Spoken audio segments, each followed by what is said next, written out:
After studying this module, you shall be able to know the addiction as a disorder of altered cognition, learn the multi-stage cognitive process in addiction, identify the serious effects of addiction on cognitive abilities, evaluate the critical impact of specific drugs on cognition, analyze the development and impact of substance-induced disorders.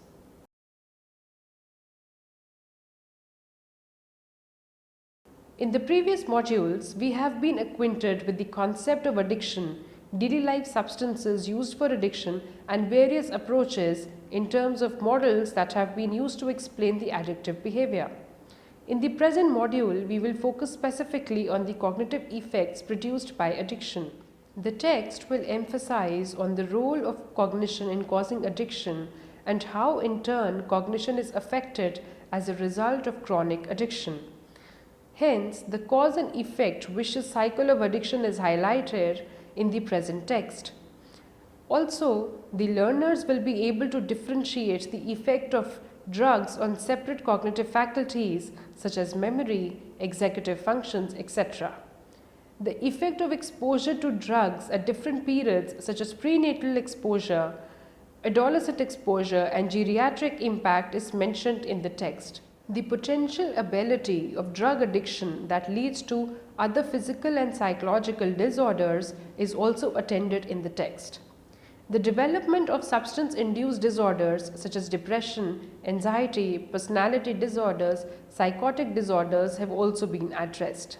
Cognition and addiction, a link. Addiction since long has been viewed as a disorder exhibiting traits of compulsive behavior.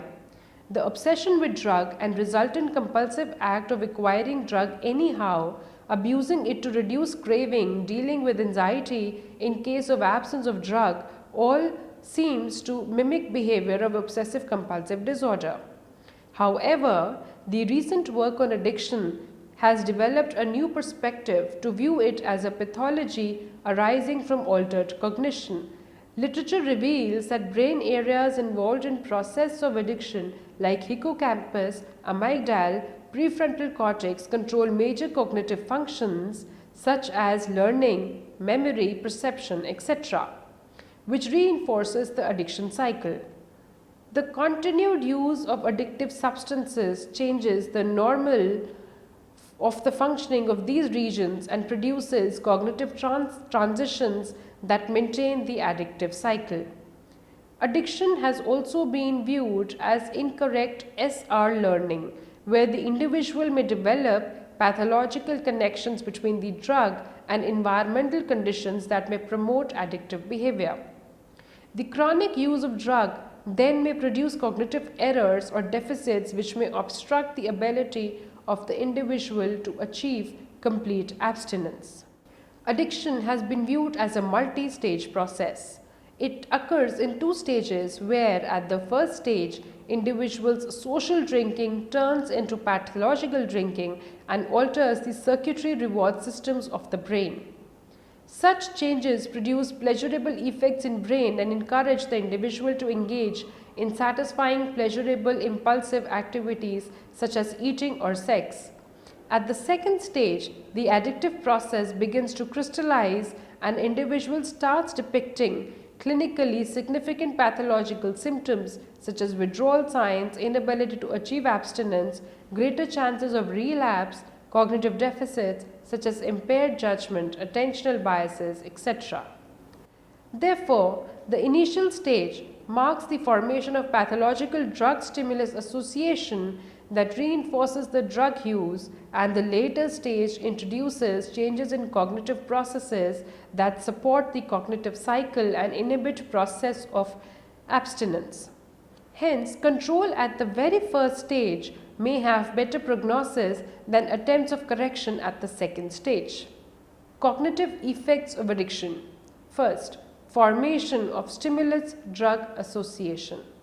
It has been widely observed that chances of relapse are extremely high for substance abuse and addiction as a result of strong maladaptive connections made between substance and the environment.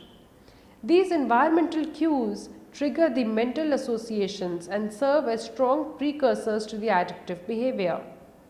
Encounter with situational cues such as specific place of drinking or company or glass creates intense craving and urges the individual to engage and re-engage in the process of addiction. Exposure to such prompts introduces strong physiological response in the individual and at the same time produces changes in the brain activities controlling executive functions.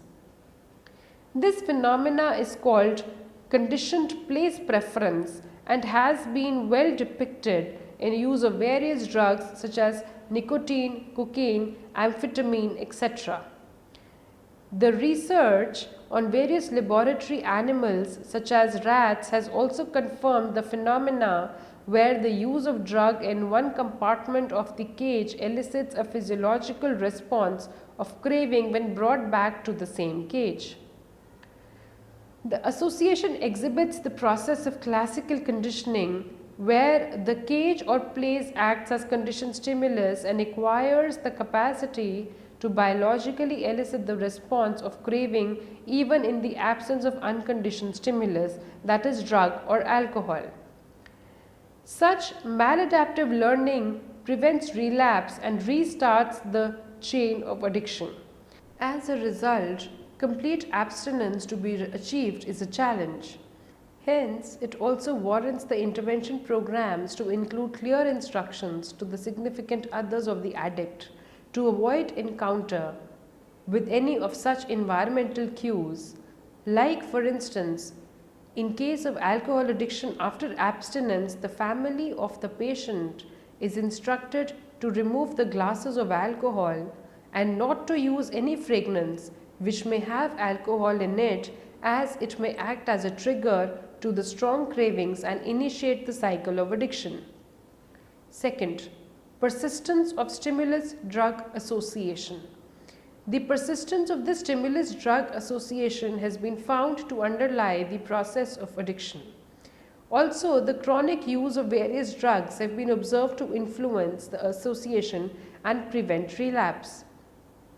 Researchers depict that addictive substances work on the communication pathways or synaptic connections between neurons to form and maintain the stimulus-drug association. Studies have further suggested that proteins that are involved in these synaptic connections are also involved in drug-seeking behavior, and hence as a result the addiction cycle is continued, which further prevents the relapse. The drug works in two ways with the synaptic connections, that is, strengthening of neural connections by long-term potentiation and inhibition of neural connection called long-term depression. Each of the drug exhibits either excitation or inhibition of the synaptic pathways to maintain the addiction cycle. Third, impact of drug abuse or executive functions. Considerable amount of literature has been available to document the harsh effects of substance abuse on cognitive functioning. One of the most common symptoms that emerge as a result of alcohol addiction is Wernicke-Korsakoff syndrome. The syndrome primarily manifests with alterations in memory function and poor emotional control, however preserving the intellectual functioning. With its debilitating effects on memory, it has also been included in DSM-4 as alcohol-induced dementia. In case of other substances, commonly decline in attention and memory have been found. In case of depressants, fall in psychomotor speed, temporal ordering and recent memory are generally viewed. Various stimulants have been observed to produce deficits in cognitive flexibility, working memory and attention. Depressants produce inhibition in central nervous system and lead to drowsiness, increased inhibition, slowness, sleep, etc. They also tend to slow the brain process, alter perception, produce attention and memory deficits, fatigue, heart rate, etc. On the other hand, abuse of hallucinogenic drugs such as LSD, PCP, etc. lead to perceptual distortions, emotional irregularities, cognitive deficits, and physical damage. Another substance addiction observed most commonly in children and addicts is the use of inhalants such as nail polish, glue, eraser, etc. Chief signs of inhalant abuse include euphoria, dizziness, slurred speech, poor psychomotor coordination, hallucinations, delusions, etc. Its chronic use may result in poor inhibitory control, confusion, drowsiness, nausea, etc. In case of behavioral addictions such as gambling, food, sex, internet, persistent preoccupation with mental content, and performance of compulsive behavior emerge as major cognitive behavioral defects. Poor impulse control, feeling of helplessness, impaired judgment, biases in information processing emerge as central cognitive features in initiating and maintaining the addictive behavior. Fourth, cognitive effects produced by specific substances. There are various substances such as stimulants, depressants, hallucinogens that lead to different effects on cognitive and social well-being of the individual. Each of these substances may initially improve the cognitive functioning and emotional well-being, but with its chronic use, it may reduce the quality and well-being of cognitive and emotional functions. Some of the important substances used regularly have been listed as follows. First, nicotine. Nicotine dependence syndrome is observed widely and majorly amongst adolescents. It is found in items such as cigarettes, chewing tobacco, and cigars. The cognitive effects of chronic addiction to nicotine involves strong craving for substance, irritability, frustration or anger, anxiety, difficulty concentrating, poor implicit memory, restlessness, decreased heart rate, and increased appetite or weight gain. The withdrawal symptoms include headache, decreased metabolic rates, tremors, impairment of performance, etc. Second, cocaine.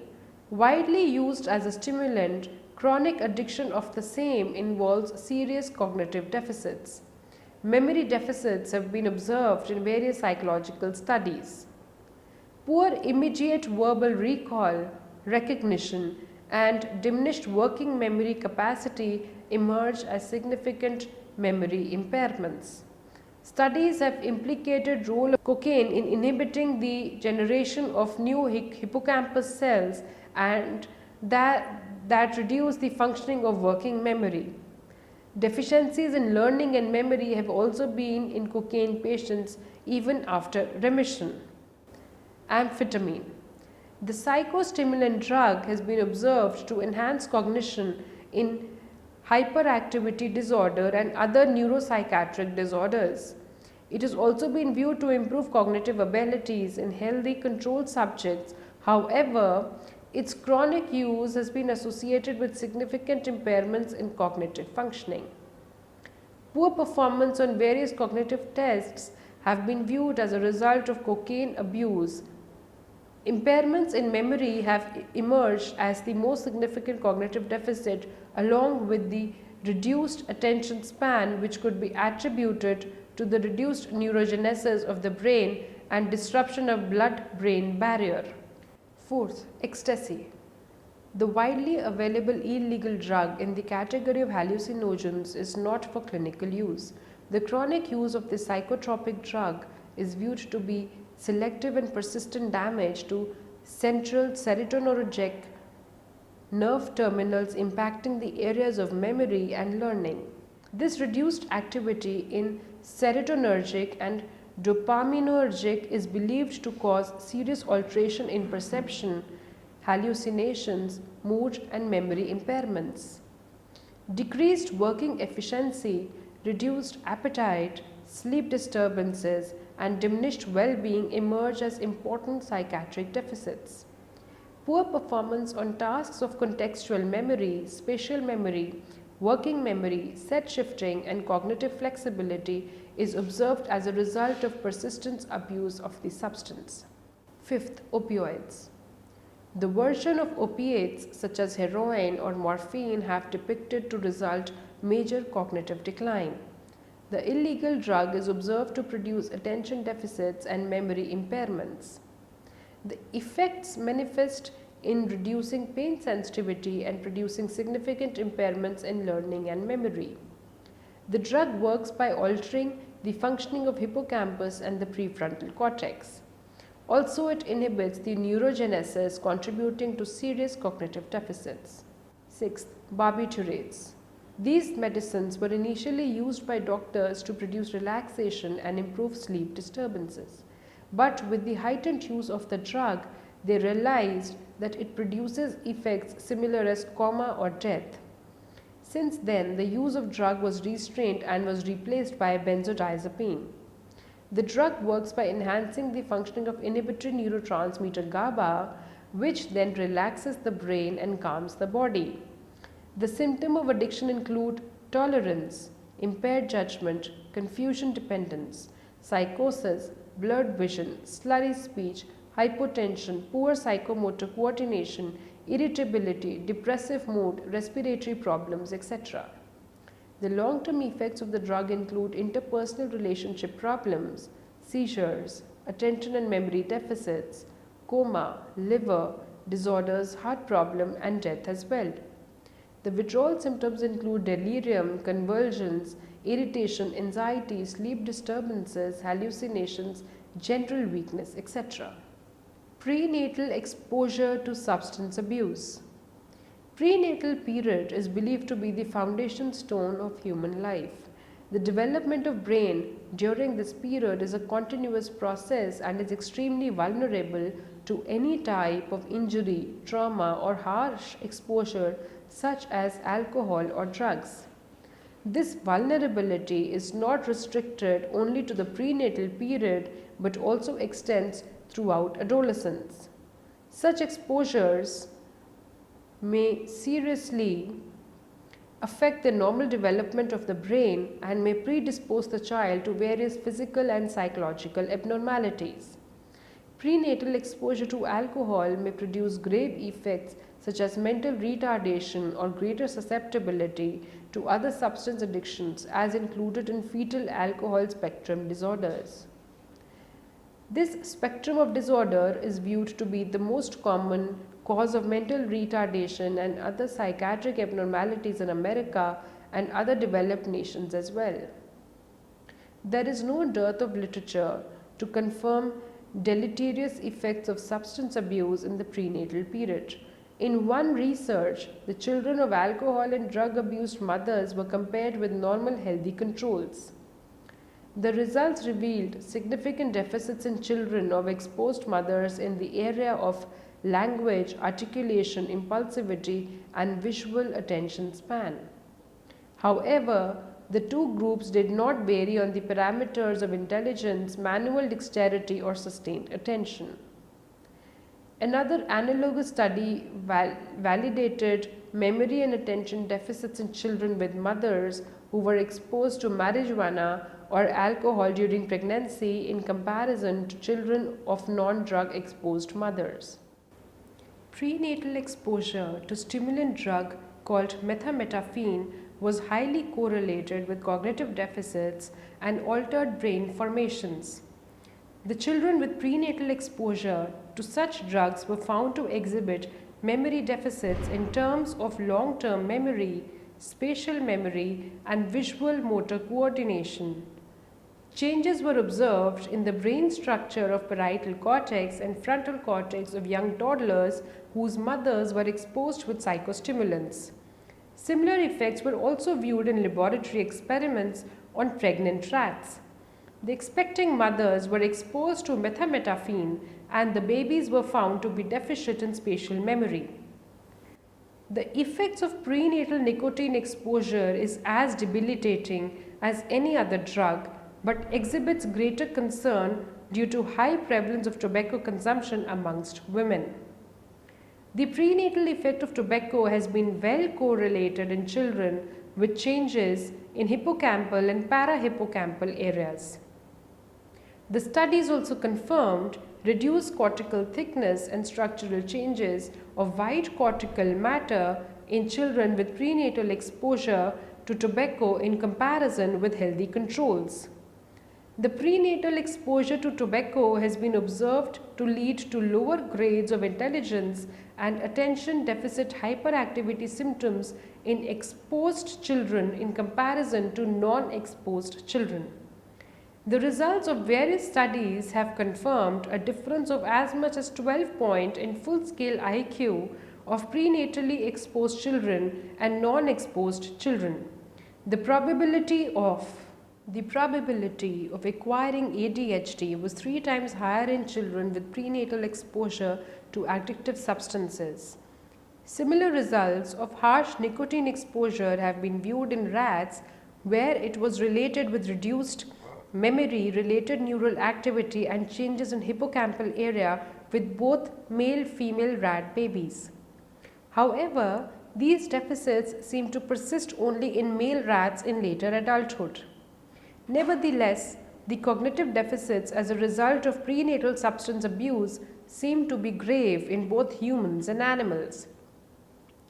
The most serious effect that emerges is that it predisposes the fetus to later life addiction. However, it may not ascertain any specific type of addiction. This then may follow in further generations and may create a vicious cycle of addiction. Hence, it seriously warrants expectant mothers to avoid any kind of substance abuse in order to protect the fetus from prenatal damage and break the vicious cycle of addiction. 6th, adolescent exposure to addictive substances. Adolescence is the most delicate period of acquisition of any type of addiction. Majorly attributed to peer pressure, family exposure, societal and cultural norms, the process of addiction begins at adolescence and continues till later life. It has been observed to have debilitating effects on cognitive abilities such as learning, memory, attention. The most common substance of addiction during adolescence is nicotine, which is observed to have serious effects on cognition. Various studies in both humans and animals have confirmed the same.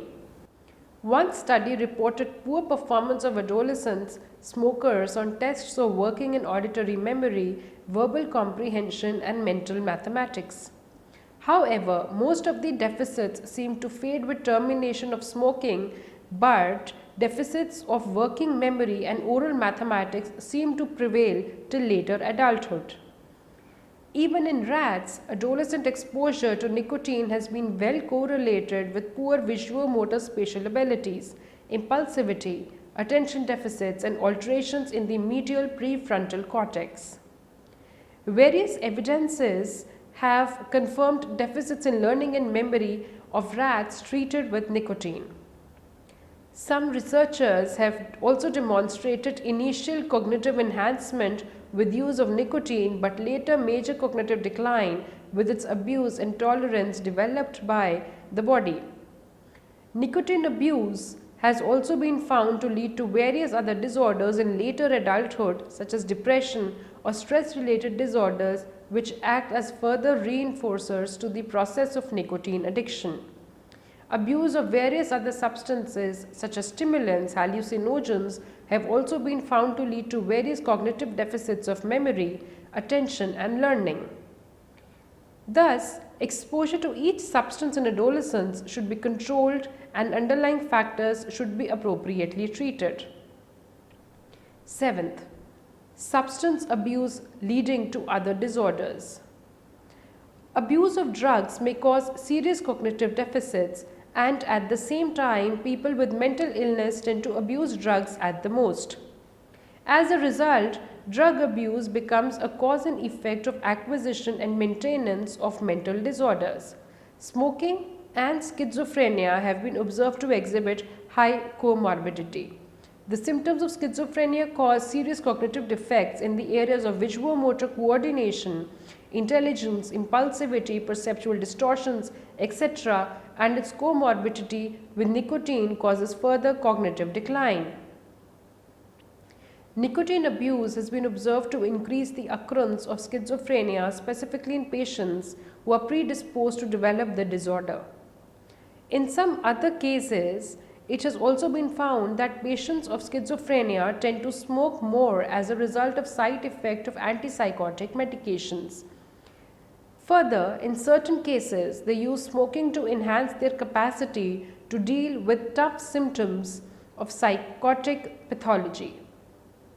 Drug abuse in early childhood or with prenatal exposure has also been associated with attention deficit hyperactivity disorder. As in case of schizophrenia, nicotine is also at times used to reverse the symptoms of hyperactivity, which in turn may also act as catalyst to the maintenance of the disorder. Besides nicotine, other psychoactive substances such as stimulants, psychotropic drugs, hallucinogens have also been found to alleviate ADHD symptoms.